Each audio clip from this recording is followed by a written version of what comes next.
Shalom Jemaat yang dikasihi Tuhan, senang sekali saya Pendeta Rubin Adi Abraham bisa melayani Anda dalam kesempatan ini.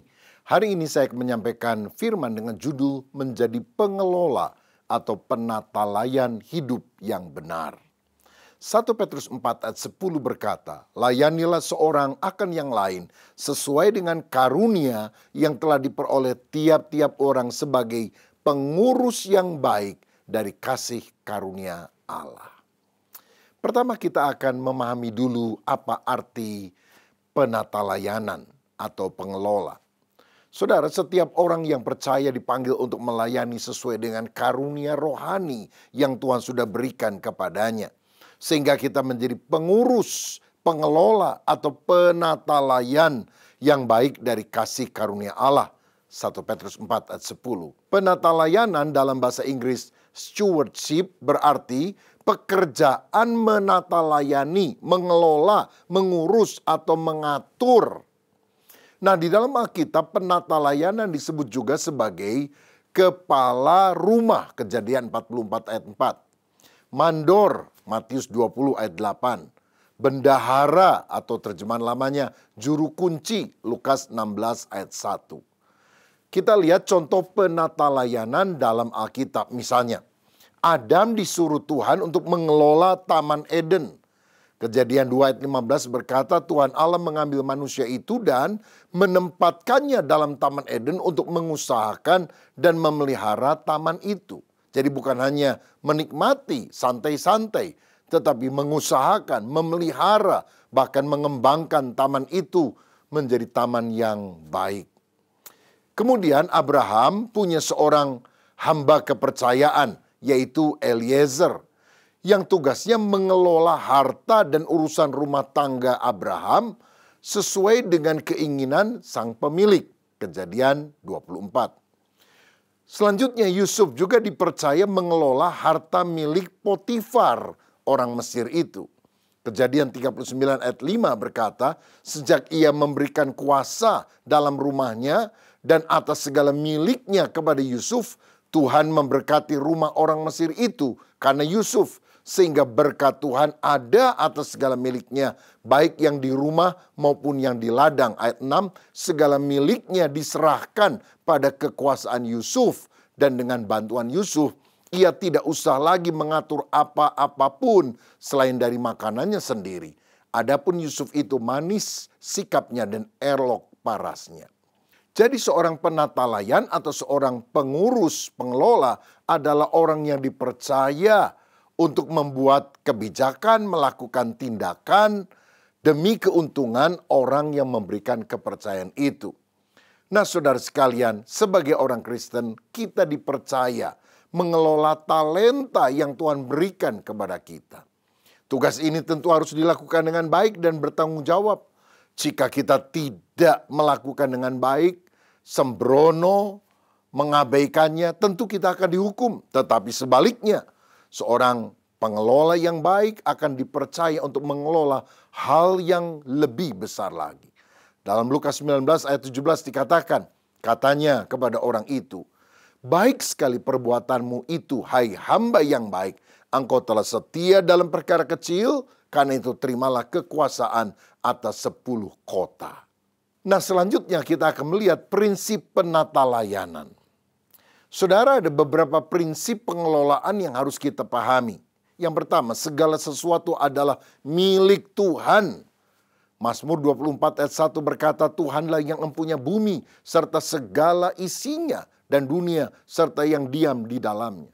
Kita itu sebenarnya tidak punya hak milik, kita hanya punya hak pakai. Dia, Allah, adalah owner, kita hanyalah manajer dari segala harta milik Allah itu.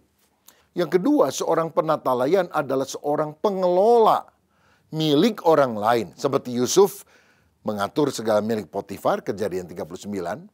Jadi apa yang kita punya sebetulnya hanyalah titipan Tuhan belaka, Ayub 1 ayat 21. Kita tidak punya hak milik, hanya hak pakai atau hak kelola saja. Maka kita harus bertanggung jawab.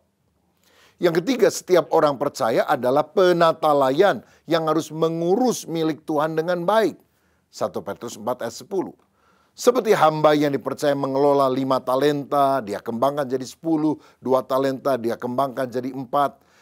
Talenta-talenta itu harus digunakan lebih baik, lebih banyak, lebih berkembang. Jangan seperti hamba yang mendapatkan 1 talenta mengubur di dalam tanah, tidak menggunakannya, malah menyia-nyiakannya, sehingga akhirnya dimurkai oleh tuannya itu. Yang keempat yang diinginkan dari seorang penata layan adalah dapat dipercayai, setia melakukan tugasnya. 1 Korintus 4 ayat 1 dan 2 berkata, demikianlah hendaknya orang memandang kami sebagai hamba-hamba Kristus yang kepadanya dipercayakan rahasia Allah. Yang akhirnya dituntut dari pelayan-pelayan yang demikian ialah bahwa mereka ternyata dapat dipercayai. Kalau kita diberi kepercayaan, maka kita harus bertanggung jawab.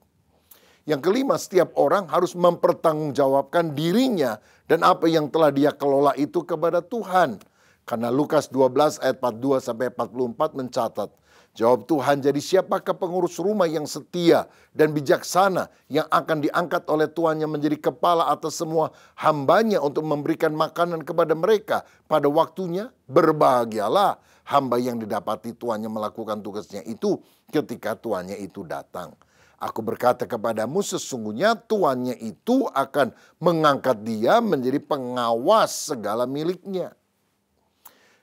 Kebenaran berikutnya, hamba yang baik akan mendapatkan pahala, upah, sedangkan hamba yang jahat atau malas akan mendapatkan hukuman, sesuai dengan Matius 24 ayat 45 sampai 51.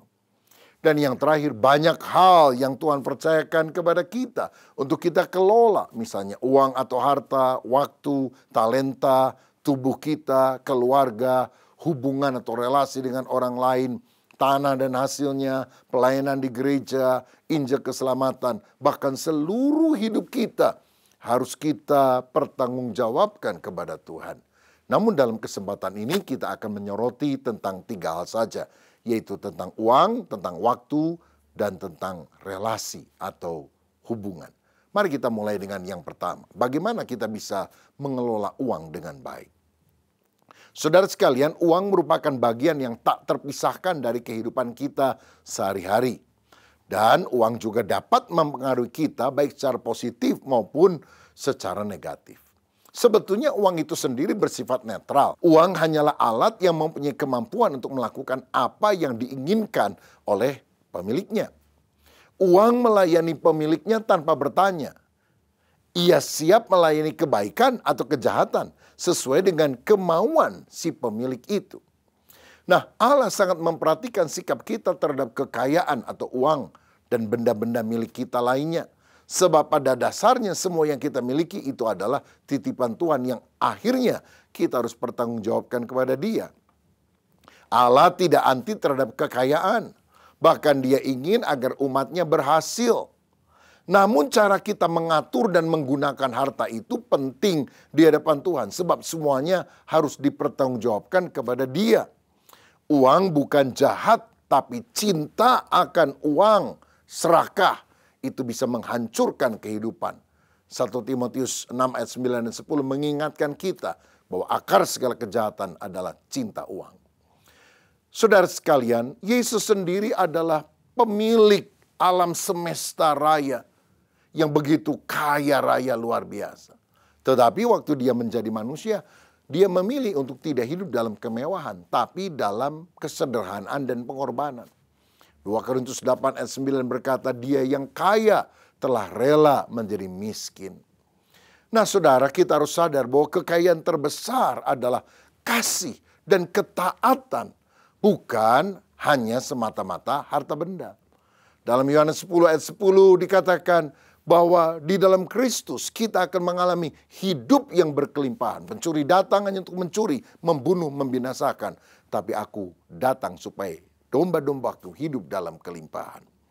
Tapi saudara, yang dimaksudkan dengan hidup dalam kelimpahan di sini bukan bergelimang dengan harta benda materi, tapi hidup dalam damai, sukacita, dan kebenaran sejati.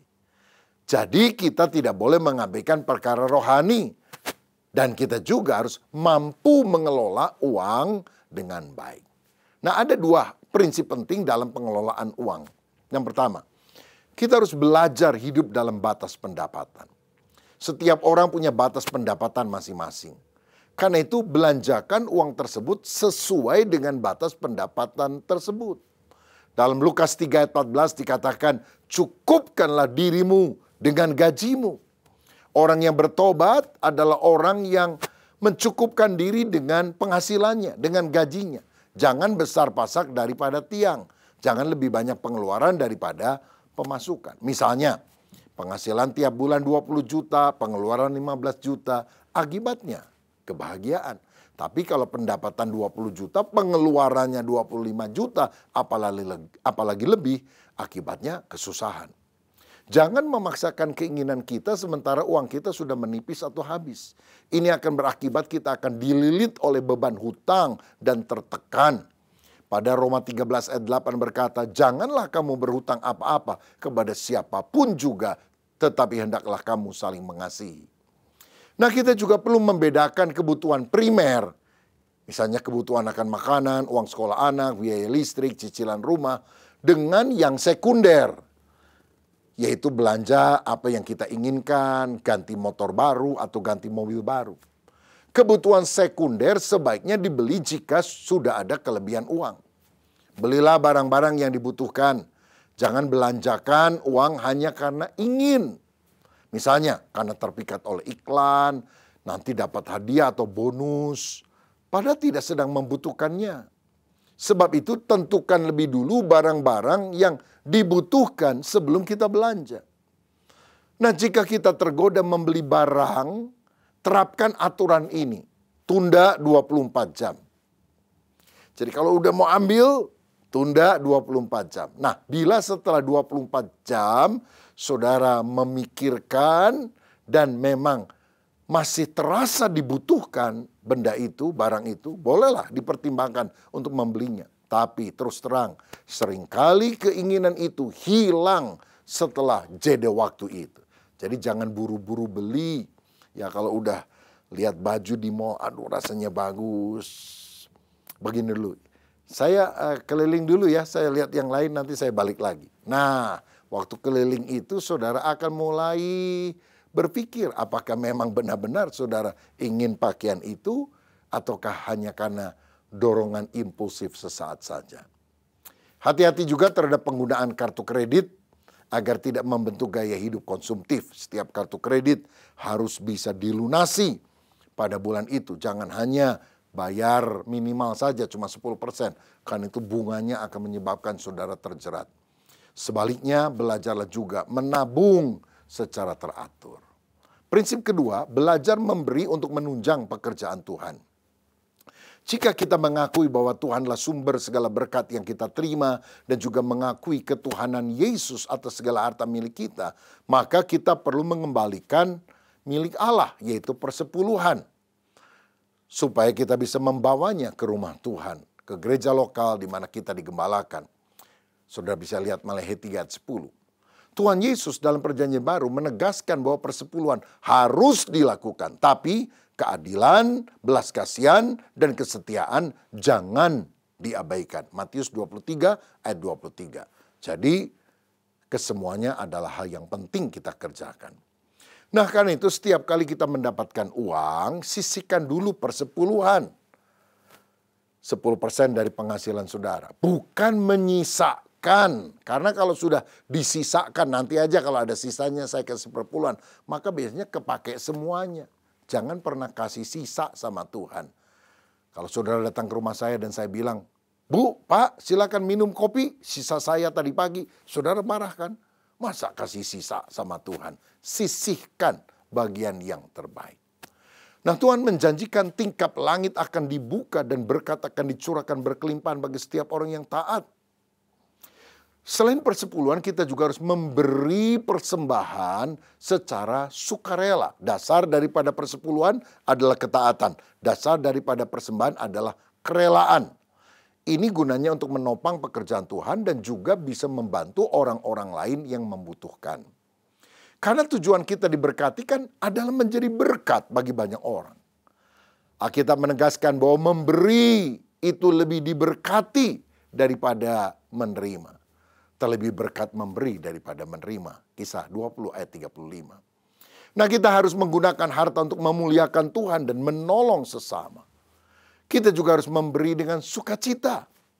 Sebab dalam 2 Korintus 9 ayat 6 dan 7 dikatakan, camkanlah ini, orang yang menabur sedikit akan menuai sedikit juga. Dan orang yang menabur banyak akan menuai banyak juga. Hendaklah masing-masing memberikan menurut kerelaan hatinya. Jangan dengan sedih hati atau karena paksaan, sebab Tuhan mengasihi orang yang memberi dengan sukacita. Jadi kalau kita memberi, harus dari dasar hati yang paling dalam dengan sukacita. Tapi ingat, siapa menabur sedikit menuai sedikit, siapa yang menabur yang banyak, dia juga akan menuai yang banyak. Nah saudara, dalam setiap ibadah yang kita ikuti, kita juga harus belajar memberikan persembahan. Karena kalau kita baca dalam Ulangan 16 ayat 16 dan 17 dicatat, janganlah ia menghadap hadirat Tuhan dengan tangan hampa, tetapi masing-masing dengan sekedar persembahan sesuai dengan berkat yang diberikan kepadamu oleh Tuhan Allahmu. Jadi jumlah persembahan tidak ditentukan, tetapi kalau kita beribadah jangan dengan tangan kosong, tangan hampa, tapi kita harus memberi sesuai dengan kadar berkat yang Tuhan berikan kepada kita. Jadi, dari pendapatan bulanan kita, sisihkanlah dulu 10% untuk persepuluhan, 5% untuk persembahan dan membantu orang-orang yang perlu, 10 atau 20% untuk tabungan atau investasi, selebihnya sekitar 65% untuk kebutuhan hidup sehari-hari dan keinginan yang wajar. Nah saudara, yang perlu diingat, jangan kita jadi orang kaya yang bodoh seperti yang dicatat dalam Lukas 12. Yang kejar harta, menimbun kekayaan, tapi tidak kaya di hadapan Tuhan. Tidak memikirkan perkara rohani. Akibatnya dia mati, kekayaannya tidak bisa dibawa, ditinggal semuanya. Karena itu mari kita menyimpan harta di sorga dengan menabur di ladang Tuhan, menolong orang-orang yang susah. Matius 6 ayat 19 sampai 20. Harus disadari walaupun Tuhan menjanjikan berkat waktu kita menabur, siapa yang menabur akan menuai, kata firman tadi. Tapi motivasi utama kita memberi bukan investasi untuk memperoleh keuntungan yang lebih besar. Mancing Tuhan, kasih ikan teri supaya dapat ikan tongkol, kasih umpan ikan tongkol supaya dapat ikan paus. Tidak demikian. Tetapi kalau kita memberi itu merupakan respon kasih kita kepada Tuhan. Janda miskin yang dicatat dalam Matius 12 memberi dari kekurangannya. Bukan karena dijanjikan berkat kekayaan, tapi karena dia mengasihi Tuhan. Dan Tuhan menjadikan dia sebagai teladan bagi kita. Nah saudara sekalian, yang kedua kita harus belajar mengelola waktu. Waktu adalah pemberian Allah yang sangat berharga bagi kita. Namun waktu yang diberikan kepada kita adalah waktu yang terbatas dan tidak akan kembali. Mazmur 90 berkata, ayat yang ke-10, masa hidup kami 70 tahun jika kami kuat 80, selebihnya sengsara.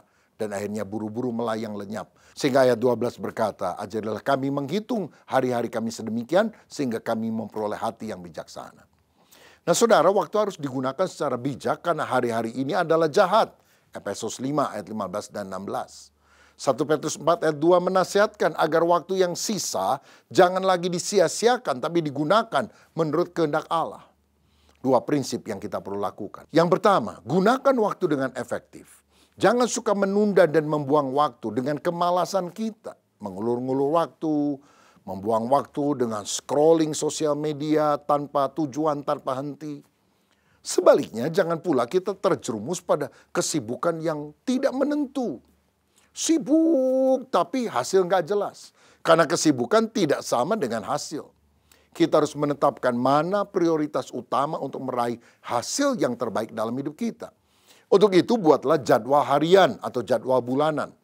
If you fail to plan, you plan to fail. Jika Anda gagal merencanakan, Anda merencanakan diri untuk gagal. Nah, berguna sekali bagi kita untuk membuat agenda atau diary yang memuat catatan mengenai janji dan kegiatan atau tugas yang harus kita kerjakan pada hari tersebut. Beberapa pedoman sederhana. Prioritaskan hal yang harus dilakukan. Pilih aktivitas yang perlu dilaksanakan. Menyusun kegiatan secara sistematis membuat kita tidak terburu-buru dalam melaksanakan tugas sehingga pekerjaan kita menjadi bermutu atau excellent. Kemudian lakukan seleksi. Ini berarti mengatakan ya kepada beberapa tugas dan kesempatan serta berkata tidak kepada hal-hal yang lain. Berikutnya, konsentrasi fokus dalam melakukan suatu tugas. Jangan terdistraksi oleh macam-macam hal yang lain. Nah, untuk hal-hal yang saudara anggap bisa didelegasikan, delegasikan kepada orang yang saudara percaya. Hal yang sama itu dilakukan oleh pemimpin besar Israel Musa. Dia tidak menangani semuanya sendiri sehingga dia kewalahan, tapi dia mengangkat pemimpin 10, 50, 100, dan 1000 untuk melaksanakan kepemimpinannya secara berjenjang bagi umat Israel. Tapi kita juga harus tetap fleksibel, jangan kaku, sehingga kita bisa menyesuaikan diri dengan kegiatan yang kadang-kadang muncul tanpa disangka-sangka. Yang kedua adalah gunakan waktu untuk kekekalan. Pemanfaatan waktu yang sebaik-baiknya ialah memakainya untuk sesuatu yang akan tetap ada setelah hidup ini berakhir. Waktu yang fana dan terbatas apabila digunakan dengan baik dapat mengukir keabadian dalam kekekalan. Mari kita gunakan lebih banyak waktu untuk membaca Alkitab, berdoa, berbakti, dan juga melayani atau bersaksi, serta menabur di ladang Tuhan. Apa yang kita miliki akan kita tinggalkan. Apa yang kita tabur di ladang Tuhan, itu akan kita dapatkan di dalam kekekalan. Gunakan hidup untuk melayani Tuhan. Gunakan hidup untuk melayani sesama. Maka kalau kita melakukannya dengan tulus dalam iman yang teguh kepada Kristus, kita akan mendapatkan pahala di sorga. Sebuah upah di dalam kekekalan.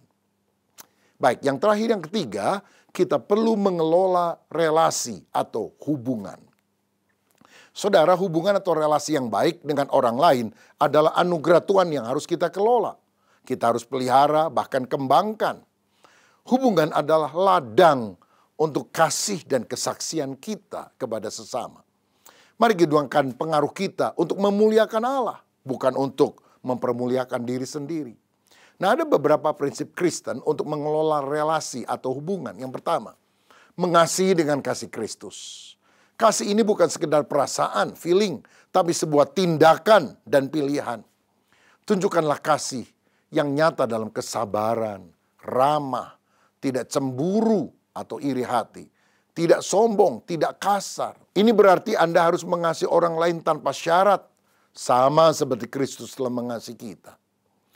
Nah, dalam suatu hubungan pasti akan ada gesekan, kesalahpahaman, bahkan kesalahan yang kita buat atau orang lain buat kepada kita.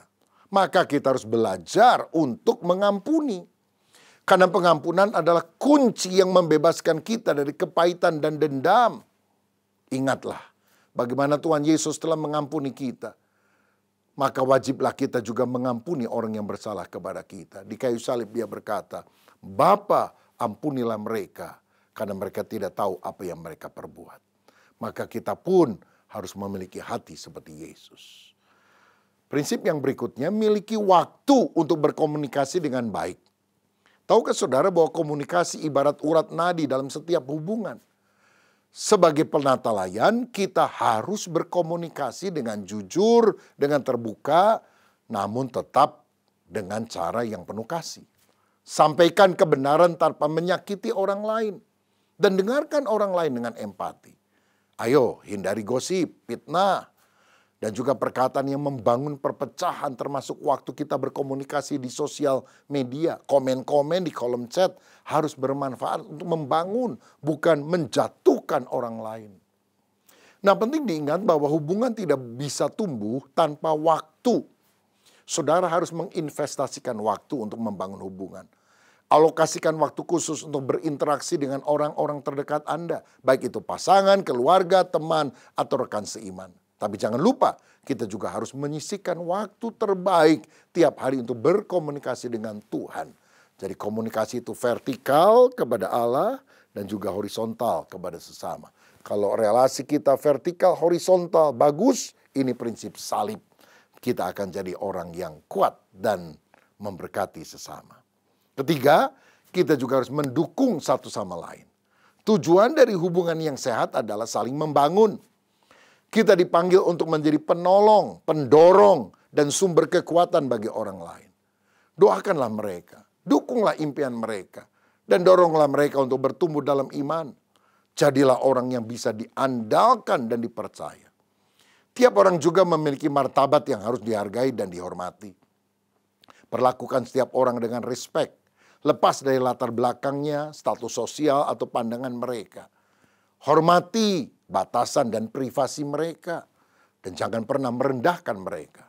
Saudaraku, layanilah orang lain dengan tulus tanpa mengharapkan balasan. Dengan demikian kita telah meneladani Kristus yang datang bukan untuk dilayani, melainkan untuk melayani. Markus 10 ayat 45. Sebagai penutup, saya mau katakan, ingat kita adalah penata layan, pengelola untuk segala hal yang Tuhan titipkan kepada kita. Hari ini kita belajar 3 hal penting. Kelola uang dengan benar, kelola waktu dengan benar, kelola hubungan relasi dengan orang lain dengan benar. Dan kalau kita bisa dipercaya menjadi pengelola yang baik, Tuhan akan tambahkan kepercayaan yang lebih besar kepada kita. Siapa menjadi hamba Tuhan yang bisa dipercaya perkara besar, taruh tanganmu di dada. Bapa, terima kasih untuk kebenaran firman-Mu. Kami sadar Engkau adalah pemilik, owner. Kami hanyalah manajer, pengelola. Biar kami bisa mengelola segala titipan Tuhan dengan baik. Sehingga pada hari kami berjumpa dengan Tuhan, kami bisa mempertanggungjawabkannya. Dan Kau disenangkan dengan hidup kami. Dan kami mendapatkan pahala yang telah Tuhan siapkan bagi kami. Berkat-Mu untuk setiap umat-Mu di dalam nama Tuhan Yesus Kristus. Dan semua orang yang percaya katakan, amin. Sampai bertemu, Tuhan Yesus memberkati. Shalom.